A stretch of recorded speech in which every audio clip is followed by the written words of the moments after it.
Welcome back नाज़रीन, अपनी programme beautify with Chauhan में दोबारा खुश आमदीद। हमारे साथ हमारे स्टूडियो में हमारी गेस्ट जिन्होंने हमें ज्वाइन किया है उनसे तारुफ करवाते हैं। वो भी किसी तारुफ के मोहताज नहीं है, बहुत अच्छी हमारी हेयर स्टाइलिस्ट हैं, हेयर आर्टिस्ट हैं। और आइए मिलते हैं।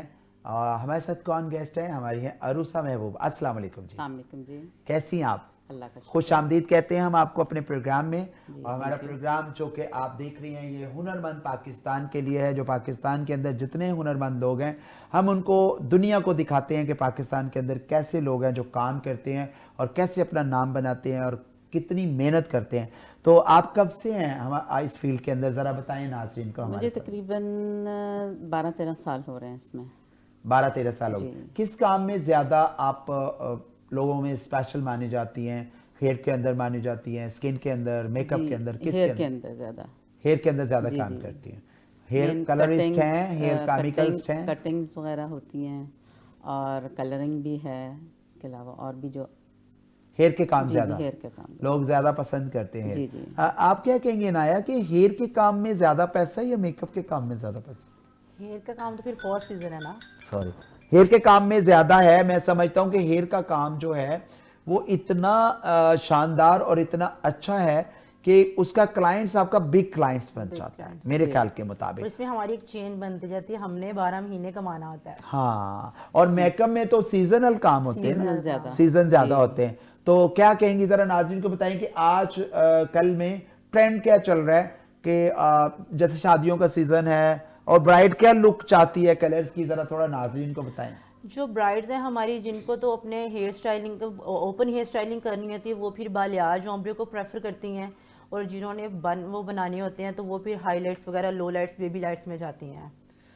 यानी जिन्होंने बालों को, हाँ, जिनका फ्रेंड नजर आता है। और लेकिन दूसरे दिन भी तो हमें सेकंड डे होता है, तो आप क्या रिकमेंड करेंगे? कुछ फैमिलीज होती हैं ना कि मतलब वो ओपन हेयर्स नहीं हेयर स्टाइलिंग कराती ना, तो उनको सिर्फ बन ही चाहिए होती है। तो क्लाइंट से यहाँ कहते हैं कि हमारा इस तरह, हम सबसे पहले पूछते हैं ना कि आपने हेयर स्टाइल किस तरह का बनाना है। और आप लोग भी जब क्लाइंट्स आते हैं तो उनसे यही पूछा करो कि ब्राइड है कि आपने हेयर स्टाइलिंग किस तरह की करती है। समटाइम ब्राइड्स को भी नहीं पता होता ना कि उन्होंने हेयर बन बनाने हैं या उन्होंने ओपन हेयर स्टाइलिंग बनानी है, फिर उसके अकॉर्डिंगली करवाती हैं ब्राइड्स।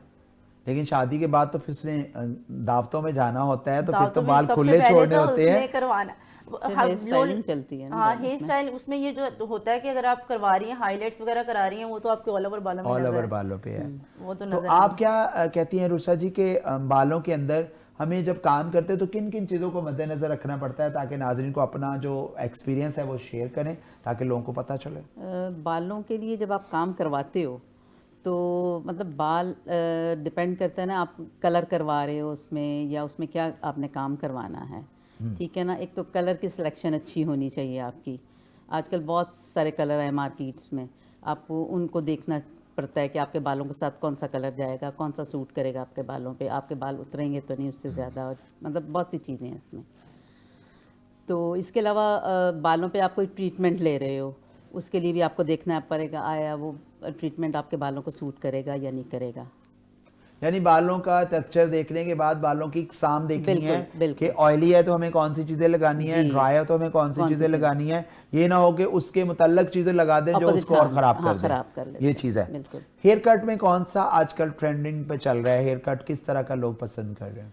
लोग स्ट्रेट में फॉरवर्ड, फ्रंट फॉरवर्ड है, और मतलब ज़्यादातर तो यही चल रहा है क्योंकि आजकल स्ट्रेट बाल ज़्यादा पसंद किए जाते हैं, लेडीज़ में हो जेंट्स में हो जिस तरह भी, तो वो कट ज़्यादा चल रहा है। आप क्या कहेंगी, क्या हेयर कट लोग ज़्यादा लाइक कर रहे हैं? बटरफ्लाई ट्रेंडिंग पे है। बटरफ्लाई ट्रेंडिंग पे है। बटरफ्लाई किन बालों पे होता है कि हर लेडी चाहती है बटरफ्लाई कराना, उसके फ्रीजी हेयर हैं और बहुत नेग्रो हेयर है, तो वो बटरफ्लाई कराना चाहती है, तो कैसे करेंगे आप जरा थोड़ा बताएं ना। अगर तो नेग्रो हेयर है बहुत ज़्यादा, अगर नॉर्मल बेबी हेयर है तो उस पर बटरफ्लाई अच्छा लगेगा, स्ट्रेट लुक पे भी अच्छा लगता है। अगर निग्रो हेयर है, बहुत ज़्यादा आपका करली हेयर है, तो फिर बटरफ्लाई हेयर कट नहीं। लेकिन ख्वाहिश तो सबकी होती है ना, वो चाहती है कि मेरा बनाए, तो क्या करेंगे आप बताएं ना। वो आगे फिर केराटिन कराएं। यस, उसको भी हम रिफ्यूज नहीं कर सकते, उसको हम उसकी लुक दे सकते हैं, उसको ये कह सकते हैं कि इसके ऊपर आपके एक्सपेंस थोड़े ज्यादा होंगे और आप ऐसी लुक ले सकती हैं जो आप हमें मोबाइल में ला के दिखा रहे हैं। तो आजकल ट्रेंडेड है मोबाइल, सबसे पहले तो मोबाइल को ला के दिखाया जाता है कि जी ये कैसे करना है। कोई आज तक काम ऐसा जो आपने किया और वो आपकी मर्जी का ना हुआ हो या फंस गई हो, तो जरा बताएं। हाँ, एक बार ऐसे हुआ था कि मैं क्लाइंट का कलर जो करना चाह रही थी, लाइक मैंने उसको कहा कि अगर आप जाएंगी उसमें वार्म टोन में जाएंगी तो आपके नॉर्मल कलर थी ना उसके फेस की वो थी कॉम्प्लेक्शन, तो मैंने कहा लाइटर शेड आपको नहीं सूट करेगा ना, तो मैंने कहा आप डार्कर में जाएं, आप जैसे वार्म कलर में इसमें हेज़ल ब्राउन कलर में चली जाएं, उसकी लो लाइट्स ले लें, बालियाज ले लें, आपको बहुत अच्छा लगेगा। तो उसने कहा कि नहीं मैंने जाना ही उसमें ऐश में है ना, तो लाइक उसका जब मैंने किया था तो उस पर ये था कि वो एक नेचुरली टास्क बाल था कि जब मैंने उसकी प्री लिफ्टिंग की, उसकी बहुत अच्छी प्री लिफ्टिंग होगी, मैंने उसको लाइक बेज कलर भी कर दिया, लेकिन उसके बाद जब वो घर गई सब ने कहा कि ये कलर अच्छा नहीं लग रहा आपकी कॉम्प्लेक्शन पे। उसने बहुत हैवी लुक करा ली थी ना, फ्रंट से फेस फ्रेमिंग करा ली थी, तो फेस फ्रेमिंग भी कराने के लिए फिर आपकी कॉम्प्लेक्शन, अगर आप कलर सिलेक्शन हुई ना सबसे पहले बहुत ज़रूरी है according to your colour selection, मतलब तो उसने करवा लिया। तो फिर जब बाद में वो डिपॉजिटिंग के लिए आई ना, तो मुझे उसकी डिपॉजिटिंग फेस करनी पड़ी थी कि हेज़ल ब्राउन कलर डिपॉजिट नहीं हो पा रहा था, क्योंकि उसने ऐश वो कराया था, बेज ऐश कलर कराया था, तो उसमें वो ये था कि वो उस तरह की हेज़ल ब्राउन कलर की डिपॉजिटिंग नहीं हो पा रही थी। मुश्किलात में आ गई, मुश्किलात फिर में उसका आ गई। क्या हल निकाला? फिर उसको ये नाजरीन को बताना है ताकि सबको ये एजुकेशन मिले। फिर हमने ये किया, डायरेक्ट डिपॉजिटिंग नहीं की थी, उसको 2 सेशन ग्लॉसिंग में ले गए थे। उसकी टोनिंग पहले हमने टोन किया, हमने पहले उसके अंदर थोड़ा सा वार्म कलर डिपॉजिट किया, वार्म कलर डिपॉजिट करने के बाद हमने हेज़ल ब्राउन कलर डिपॉजिट किया था। डायरेक्ट हमने उसको कहते तो वो रेड पिगमेंट में जा रहा था। जैसे कि मेकअप के अंदर बेस नाजरीन करते हैं, तो अगर डार्कर शेड है तो उसके ऊपर लाइटर शेड की बेस जाते हैं तो फौरी तौर पे ग्रे लुक में आ जाती है, सिल्वर लुक में आ जाती है। सेम हेयर डाई कि अगर आप ऐसे कलर के ऊपर डायरेक्टली अगर आप जाएंगे तो वो टोन चेंज कर लेगा, वो कॉपर पे जाएगा, वो रेड पे जाएगा। तो उसके लिए भी आपको सेम यही फार्मूला लेना पड़ेगा कि आप पहले लाइटर शेड वाले बालों को आपने उसी तरह मीडियम कलर पे लाके फिर डार्कर पे जाएंगे तो वो एक कलर आएगा। मेरे ख्याल के मुताबिक तो यही है और ऐसा ही होता है। तो केराटिन में, रिबॉन्डिंग में क्या रुसा जी ज्यादा आजकल लोग पसंद कर रहे हैं और आप क्या ज्यादा कर रही हैं? थोड़ा सा नॉलेज शेयर करें ना क्लाइंट्स को। हम लोग ज़्यादातर केराटिन कर रहे हैं। केराटिन रिबाउंडिंग जो है काफ़ी कम हो गई है पहले से, जितनी पहले डिमांड होती थी लोगों की उतनी अब नहीं रही। अब आप केराटिन कर रहे हैं, केराटिन तो में क्या ज़्यादा केराटिन में लोगों की डिमांड पूरी हो जाती है जो स्ट्रेट हेयर मांगते हैं? जी बिल्कुल। कैसे जी? आपने देखें बाल तो अक्सर लेडीज़ जो उनकी जिनके ज़्यादा कर्ली बाल वो चाहती हैं कि स्ट्रेट हों बाल, बिल्कुल ठीक है, बाउंस रहे बालों में थोड़ा, क्योंकि केराटिन में ये है कि बाउंस रहता है बालों में। आप करते हो रिबॉन्डिंग तो वो बिल्कुल फ्लैट हो जाते हैं, ठीक है ना। एक तो बाल आपके थिन लगने शुरू हो जाते हैं, उसमें बाउंस नहीं ना रहता तो थिन लगने शुरू हो जाते हैं। तो लेडीज़ ज़्यादातर चाहती हैं कि थोड़ा बाउंस भी लगे और स्ट्रेट भी लगे, तो इसके लिए मेरा ख्याल केराटिन बेहतर रहता है। केराटिन ज्यादा बेहतर। केराटिन डेड स्ट्रेट लुक तो नहीं देता ना? नहीं, डेड स्ट्रेट तो फिर लोगों की तो डिमांड ही डेड स्ट्रेट लुक है आजकल। तो बिल्कुल डेड स्ट्रेट, आप वो चिपके हुए बाल जिन्हें कहते हो ना, नहीं, चिपके तो कुछ बाल चिपके हो जाते हैं ना, जो बाल थोड़े होते हैं, थिन होते हैं, वो चिपके हो रिबाउंडिंग जाते करें हैं। तो उससे अक्सर बालों में यही आ जाता है ना, बिल्कुल फ्लैट हो जाते हैं। लेकिन क्लाइंट्स आज केराटिन की डिमांड करता है, लेकिन जब वो केराटिन कराने लगता है तो उसके दिमाग में चल रहा होता है स्ट्रेट लुक आए, तो उसका क्या हल है? आप क्या कहेंगे उसको? उसके लिए बस मेरा ख्याल केराटिन बेहतरीन है। अगर नहीं, केराटिन तो बेहतरीन है, लेकिन केराटिन तो 100% लुक वो नहीं देती ना स्ट्रेट। तो 40, 60, 70, 80 तक मुख्तलिफ कंपनीज के हैं। तो आप क्या कहेंगे ऐसे क्लाइंट्स को कैसे माइंडली तौर पे प्रिपेयर करेंगे? आप क्या कहेंगे जी रुसा, आप बताएं। अगर हमारे पास कोई बहुत वेवी हेयर आ जाता है और बालों की हेल्थ भी अच्छी हो और वो चाह रहा हो कि बालों में वॉल्यूम भी रहे और स्ट्रेट लुक भी चाह रहा हो, तो हम केराटिन प्लस एक्सटेंसो करते हैं उनका। बिल्कुल, वेरी गुड। यानी उसके ऊपर आप जो लुक चाह रही है क्लाइंट्स, वो चाह रही है मेरी डेड स्ट्रेट लुक भी आए, और लेकिन बाल भी ऐसे हैं कि हम उनकी केराटिन भी नहीं खत्म करना चाहते। तो उसका नाज़रीन सलूशन है, जैसा कि अभी अनाया ने बताया, यही सलूशन उसके ऊपर है कि आप उसको भी खुश कर सकते हैं और डॉक्टरेट के मुताबिक आप उसके बालों को नुकसान भी नहीं देते। हमारी इनकम भी इंक्रीज हो जाती है, तो उसमें आपकी इनकम भी इंक्रीज होती है, क्योंकि क्लाइंट्स डिमांड कर रहा है। आपने उनको बताया कि बालों के अंदर केराटिन बनना भी जरूरी है। अगर केराटिन नहीं बनेंगे तो आपके बाल जो हैं वो बिल्कुल प्लेन हो जाएंगे और पहले और ज्यादा क्यूटिकल ओपन हो जाएंगे। और केराटिन भी तो डिपेंड करता है ना, केराटिन कमिटमेंट करती है कि 50-60% आपके बालों का जितना वेव है उसको लूज करेगी। ना कि अगर मेरे बालों में अगर 90% स्ट्रेटनिंग आ गई तो मेरे अपने हेयर के उस पे डिपेंड करता है टेक्सचर पे और वेव पे कि मुझे ज़्यादा स्ट्रेटनिंग मिल गई, और ये नहीं कि मुझे देख के कोई और कहे उसके बालों पे तो ज़्यादा स्ट्रेटनिंग आ गई। केराटिन की कमिटमेंट होती है अकॉर्डिंग योर हेयर वेव पे या हेयर टेक्सचर पे, कि उसको उतना ही उसने 50% लूज करना होता है। अगर बहुत नीग्रो हेयर आ गया तो उसको 50% लूज करके वो वेव में आ जाएगा, ना कि वो स्ट्रेट। लेकिन ये बात नहीं कोई बताता, सैलून वाला ना बताता है, ना कोई एक्सेप्ट करते हैं। ये हमारे मुआशरे के अंदर एक अलमिया है कि हम हकीकत को नहीं मानते, जबकि केराटिन 60 से 70% करती है, उससे ऊपर नहीं जाती। हाँ, कुछ स्ट्रक्चर वालों का ऐसा होता है कि वो सॉफ्ट है, नरम है, वो 90 पे भी चला गया, वो 100 पे भी चला गया। हाँ, जिनके बालों में ओनली फ्रीज है, फ्रीज ऑफ तो वो कर ही देगी। हाँ, तो वो स्ट्रेट लुक आ गई हाँ, आपकी। तो लेकिन लोग कहते हैं कि ओ, मुझे स्ट्रेट इस्लाम बंदी की स्ट्रेट लुक आई थी, मेरी क्यों नहीं आई? Yes yes yes. अब नाज़रीन पता चला अनाया ने आपकी प्रॉब्लम सॉर्ट आउट कर दी, लेकिन मानते नहीं है। जब हम खुद नहीं मानते तो क्लाइंट्स को कैसे मनाएंगे? हमें खुद तो पहले एक्सेप्ट करना चाहिए कि ये चीज़ क्या है। तो मैं समझता हूँ कि ये चीज़ों पे हमें फोकस करना चाहिए। हमें अब आते हैं कि रूसा जी बाल को काट डाउन करते हैं, काट डाउन जो है वो रेड पिगमेंटेशन भी आ जाती है, कापर भी आ जाती है, ऑरेंज भी आ जाती है, येलो भी आ जाती है। तो ये पिगमेंटेशन क्यों आती है, थोड़ा सा बताएंगे नाजरीन को? ये एक तो कट डाउन के लिए हम जो मटेरियल यूज़ करते हैं वो बाज़-औक़ात सही नहीं होता। ओके, ठीक है ना, मेन उस वजह से आती है। 2-3 कलर्स आ जाते हैं, बाज़-औक़ात नहीं कट डाउन सही होता। वो सिर्फ उसकी मटेरियल की वजह होती है या अपनी भी कोई कोताही होती है हमारी कि जो अपनी लगाने का, एप्लीकेशन का, एप्लीकेटर का ये फ़र्क भी होता है कोई? नहीं, वो तो इतना नहीं फ़र्क होता। ज़ाहिर है जो लगा रहा है कुछ एक्सपीरियंस से लगा रहा होगा ना, वो इस तरह नहीं होता। या तो आप खुद घर पे लगा रहे हो तो एक अलग बात है, ठीक है ना। जब आप लगवा रहे हो कहीं से, पार्लर से काम करवा रहे हो ऐसा, तो उसमें ये नहीं होता। उसमें बाज़ औक़ात होता है कि आपने जो बाल होते हैं अक्सर मेहंदी कोटेड होते हैं या इस तरह के बालों पे, वो फिर काम नहीं सही होता, ठीक है ना। फिर कस्टमर कहता है कि जी आपने कहा था कि इस तरह के हो जाएंगे, तो इस तरह के नहीं हुए। आप अपनी गलती थोड़ी सी तस्लीम करें इस चीज़ के लिए कि आप उस पर मेहंदी यूज़ कर रहे हो, आप उस पर। क्लाइंट्स बताते ही नहीं है, नहीं बताते बाज़ औक़ात, बताता नहीं है क्लाइंट। बाज़ औक़ात नहीं, अक्सर ही नहीं बताते। बॉक्स कलर लगा होता है, उन्होंने मेटालिक डाई किया होता है, तो कहते हैं कुछ भी नहीं लगा। फिर हम जब काम करते हैं उस पर, फिर वो रिजल्ट नहीं बाज़ औक़ात आता। तो ऐसे बालों का क्या करना है फिर? आप क्या करेंगे? नहीं, उनसे सही पूछ के फिर ट्रीटमेंट होता है ना। पूछने पे तो नहीं बताते लोग ना, बिल्कुल। ये बात है। आप क्या कहेंगे इस बारे में? जब हमारे पास आता है, हमारे पास कंसल्टेशन फॉर्म है, हम पहले वो फिल कराते हैं। क्लाइंट टिक करता जाता है कि मैंने मेटालिक डाई नहीं यूज़ किया। अगर उसने किया होगा तो उसने फॉर्म फिल किया हुआ उसके सामने रखा जाएगा, प्रूफ आ गया। बिल्कुल, क्योंकि आप जब हम कर रहे होते हैं, प्री लिफ्टिंग कर रहे होते हैं, रिजल्ट तो बिल्कुल सामने आ जाते हैं।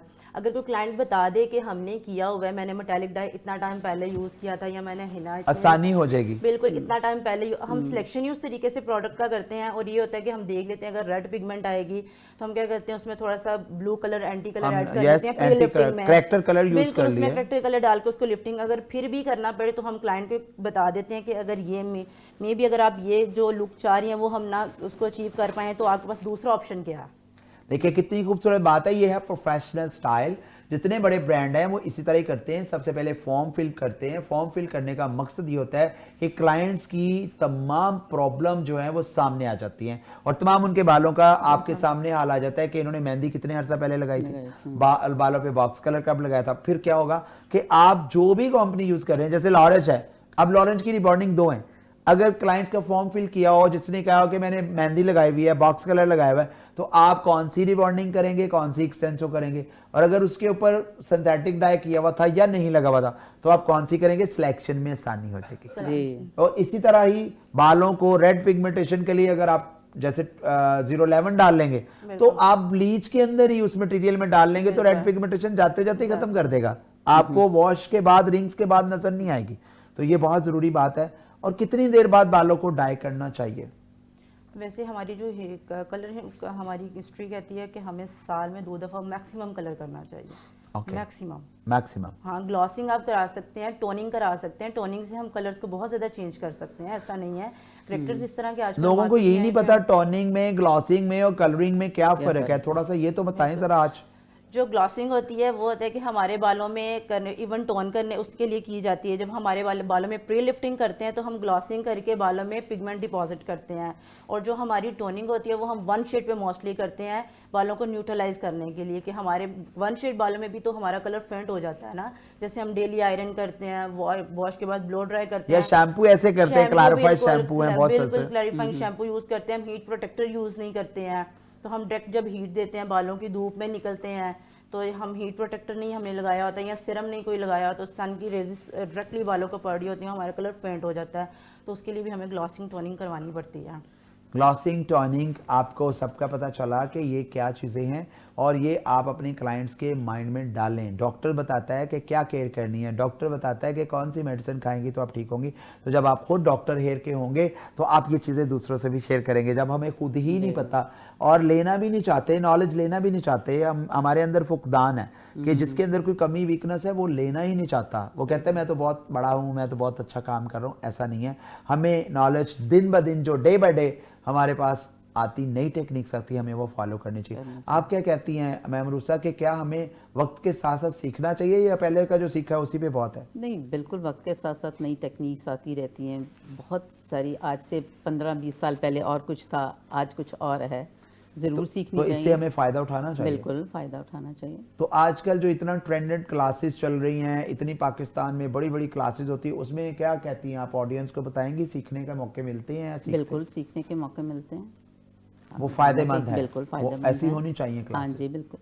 आप क्या कहेंगे अनाया जी? बिल्कुल, लर्निंग प्रोसीजर तो हमारा डे फर्स्ट से डे एंड तक चलता जाता है, ये नहीं कह सकते और कि ये अगर हमेशा आज- चलता रहेगा। हाँ। जो बिल्कुल, कि आइंदा हमने आज सीख लिया तो हम इसको लाइफ टाइम लेके चलेंगे। डे बाय डे नई टेक्निक्स आ रही हैं, हाँ, अगर हम डे बाय डे नहीं साथ चलेंगे तो हम पीछे रह जाएंगे। पीछे रह जाएंगे। बिल्कुल। हम उस दौर के साथ नहीं चल पाएंगे जो दौर के साथ हमें चलना है। यानी देखिए ना, मिसाल के तौर पे अभी बहुत सारी न्यू टेक्निक्स आ चुकी हैं जो पहले नहीं थी। तो अगर हम नहीं सीखेंगे तो हम कैसे जाएंगे? और इस तरह आजकल स्टैटिक के ऊपर भी बहुत सारा काम चल रहा है, जिसपे कि हेयर एक्सटेंशंस चल रही हैं, जी, हेयर बिल्कुल। उसके ऊपर क्या कहेंगे आप? ये कितना अच्छा हो रहा है या नहीं अच्छा हो रहा? ये बहुत अच्छा हो रहा है हेयर उसका एक्सटेंशंस का, क्योंकि मैं खुद हेयर मैन्युफैक्चरिंग करती हूँ, ऑल टाइप हेयर एक्सटेंशन की कोई प्रॉपर मैंने हेयर पे स्टडी की है। जब आप हेयर एक्सटेंशन भी लगवा रही हैं तो उसमें भी आपको पता होना चाहिए आप कौन सा A+ लगवा रही हैं, आप उसमें ग्रेड कौन सा आपने चूज़ किया, उसमें ड्रॉन कौन सा आपने चूज़ किया है। सबसे पहले सिलेक्शन तो आपका ये होना चाहिए। हेयर एक्सटेंशन भी आप कहीं से जाके मत लगवाएं। उसमें ये होता है कि रेमी मिक्स होता है, सिंथेटिक हेयर मिक्स होता है। जब आप लगवा रहे हैं तो आप प्रॉपर उनसे पूछें। समटाइम बाल ये भी मार्केट में आ रहा होता है, क्लाइंट एक्सटेंशंस लगवाते हैं, उनको टैंगल का मसला आ जाता है। वो क्यों होता है कि ऑपोजिट डायरेक्शन होती है क्यूटिकल्स की, वन साइडेड डायरेक्शन नहीं होती। अगर आप सुपर डबल ड्रॉन हेयर लेंगे या आप डबल ड्रॉन हेयर में भी जाते हैं, ये उसकी लो क्वालिटी का बाल तो आपको चीपर प्राइस में मिल जाता है, लेकिन नुकसान आपके अपने बाल का भी साथ साथ करके चला जाता है। तो ये होता है कि जब आप ले रहे होते हैं, मैक्सिमम भी आप मिनिमम भी आप स्टार्ट करें ना, तो आपको 10A ग्रेड से बाल स्टार्ट करना चाहिए और डबल ड्रॉन हेयर से स्टार्ट करना चाहिए अपने बालों में लगवाने के लिए। बहुत कम लोग हैं जिनको ये पता है कि क्यूटिकल अपोजिट वाला लगाएंगे तो क्या नुकसान होगा, और बहुत कम लोगों को पता है कि आपकी सिलेक्शन कैसी होनी चाहिए। ये हमें ज़रूरत है नॉलेज की, ज़रूरत है इसके बात की कि हमें कौन सी हेयर एक्सटेंशन कौन से बाल पे सूट करेगी। हम सिर्फ एक कलर देखते हैं, कलर मैच हुआ, वो बेशक कितने % स्टैटिक है उसके अंदर, कितने % उसका वो बस लगाया और लेडी कहती है मैं और इससे हमारा अपना भी हेयर लॉस होता है। अगर हम लो क्वालिटी हेयर लगवा रहे हैं तो क्या होता है, जब टैंगल्स पड़ते हैं तो हमारा अपना बाल भी उलझ जाता है उसमें। जब हम उसको रिमूव करवाते हैं, डिटेंगल कर रहे होते हैं, तो आपका अपना बाल भी जा रहा होता है, अपना बाल भी टूटता है, टूट रहा है, डाफिनल उसके साथ टूटेगा, क्योंकि उसके जब ट्रायंगल बनेंगे तो देखना तो नहीं कौन से अपने और कौन से उसके। उसने तो बालों को इकट्ठा कर लिया, अब 10 आपके टूटे और 10 वो टूटे, तो वो तो नुकसान है। तो इसके बारे में क्या कहेंगे? ये थोड़ा एक्सपेंसिव होती है, क्या है, किस तरह? एक्सपेंसिव होती हैं जो हेयर एक्सटेंशंस हैं। और अगर आपको मार्केट में अगर एक जगह पे आपको 20,000 के, हाँ ये कि मतलब मे भी कोई बंदा 20,000 वाली 10,000 वाली 20 में बेच रहा हो, लेकिन सबसे पहले ये है कि ये वेरीफाई करें कि क्या वो जो एक्सटेंशन लगा रहा है कि उसके पास 100% ह्यूमन हेयर है, ठीक है, क्या वो वर्जन हेयर है, क्या वो राव हेयर है। राव हेयर भी नहीं लगवाना चाहिए। हम समझते हैं जो वर्जन हेयर है वही हमें नेचर ने दिया है, नेचर ने हमें राव हेयर दिया है, वर्जन हमने खुद उसको करना होता है केमिकल से। बहुत खूबसूरत बातें हो रही हैं, दिल नहीं चाह रहा कि मैं प्रोग्राम को वाइंड अप करूं, लेकिन मैं चाहूँगा कि नाज़रीन जितना नॉलेज आज शेयर किया है, मैम रूसा ने आपके साथ शेयर किया, मैम अनाया ने शेयर किया, तो ये आपको बहुत अच्छा लगा होगा। अगर हमारा प्रोग्राम आपको अच्छा लगा है तो जिस तरह हमेशा हमें फीडबैक देते हैं, फीडबैक दीजिएगा। एवरी सैटरडे संडे ये प्रोग्राम ऑन एयर जाता है, आप इसको देख के हमें ज़रूर बताइएगा कि ये प्रोग्राम आपको कितना नॉलेज देता है घर बैठे हुए, और आप कितनी मुश्किलात से निकलते हैं। अगर प्रोग्राम अच्छा लगा है तो आप दुआ में याद रखिएगा। इंशाल्लाह अगले प्रोग्राम तक इजाज़त दीजिए अपने मेज़बान को। अगले प्रोग्राम में हाज़िर खिदमत होगा, उस वक्त तक के लिए अल्लाह हाफिज़।